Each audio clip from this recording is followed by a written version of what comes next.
Hello বন্ধুরা, বলো তো এগুলো কি দেখছো? কতগুলো কচুরলতি। মাকে বললাম, মা কিছুই খেতে ভালো লাগছে না, তুমি কিছু শাকসবজি তুলে নিয়ে আসো। দেখো কতগুলো কচুরলতি তুলে নিয়ে এসেছে। তো চলো শেয়ার করি কচুরলতিগুলো কিভাবে রান্না করব। এখানে কচুরলতিগুলো আমি কেটে সুন্দর করে পরিষ্কার করে ধুয়ে নিয়েছি। তো তোমরা কেমন আছো সবাই? আশা করি ভালো আছো, আমিও ভালো আছি। তো ভিডিওটি দেখতে থাকো। দেখো কচুরলতিগুলো চিংড়ি শুটকি দিয়ে রান্না করব, সেজন্য চিংড়ি শুটকিও ধুয়ে নিয়ে নিয়েছি। এখন আমি সব মশলাগুলো মাখাই নেব। মাখিয়ে একদম একেবারে বসিয়ে দেব কচুরলতিটা। প্রথমে দিয়ে দিলাম হলুদ গুঁড়া, মরিচের গুঁড়া পরিমাণ মতো, এরপর দিয়ে দিব লবণ।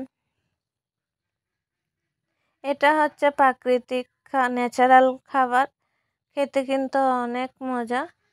দেখো এদিকে আদা জিরা বাটাও দিয়ে দিয়েছি, কয়েকটা চেরা কাঁচা লঙ্কাও দিয়ে দিয়েছি, সামান্য পেঁয়াজ কুচিও দিয়ে দিয়েছি। দিয়ে এখন আমি মাখিয়ে নেব। এভাবে চিংড়ি শুটকি দিয়ে কচুরলতি খেতে কিন্তু অনেক মজা, তোমরা বাসায় বানিয়ে দেখিও। চিংড়ি মাছ দিয়েও খাওয়া যায়, কিন্তু আমি চিংড়ি মাছ নাই, সেজন্য শুটকি দিয়ে রান্না করতেছি।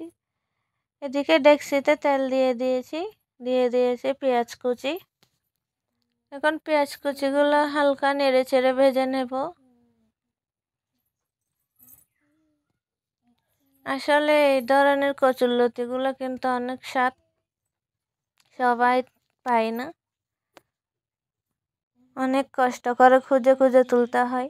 আমি খাবো সেজন্য বলছি, আমার মা তুলে নিয়ে এসেছে। এখন পেঁয়াজ কুচিগুলো ভাজা ভাজা হলে আমি চিংড়ি শুটকিগুলো দিয়ে দিব। দিয়ে 2-3 মিনিটের মতো ভেজে নেব। শুটকিগুলো ভাজা হয়ে এসেছে, এখন আমি মেখে রাখা কচুরলতিগুলো ঢেলে দিছি। ঢেলে ভালোভাবে কষিয়ে নেব।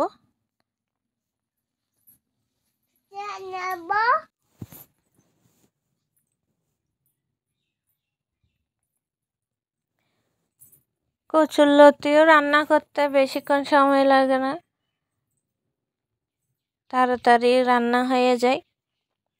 দেখো আমি নেড়ে চেড়ে ভালোভাবে কষিয়ে নেব, যাতে মশলার ঝাঁঝটা চলে যায়।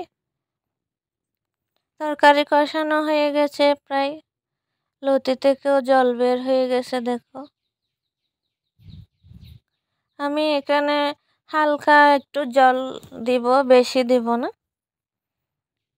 কারণ লতিতে বেশি জল দেওয়া যায় না। হালকা জল দিয়ে দিয়েছি, কারণ লতিগুলো একটু সিদ্ধ হওয়ার জন্য। আমি যেগুলো দিয়েছি জলগুলো ভালোভাবে সিদ্ধ করে কষিয়ে শুকাই নেব, কারণ ঝোল ঝোল থাকলে ভালো লাগে না। এরপর দেখেন রান্না প্রায় হয়ে এসেছে, এখন দিয়ে দিয়েছি ধনেপাতা, দিয়ে নামিয়ে নিয়েছি। দেখেন বন্ধুরা রান্নাটা কত মাখো মাখো হয়েছে, একদম শুকিয়ে ফেলেছি আমি জলগুলা। তো এখন আমি সার্ভ করে নিয়েছি। তো কচুরলতি দিয়ে চিংড়ি শুটকি রান্নাটা কেমন হয়েছে তোমরা কমেন্টে জানিয়ে যাবে। যারা ইউটিউব থেকে দেখতেছো সাবস্ক্রাইব করে দেবে, অবশ্যই পুরো ভিডিওটা দেখবে।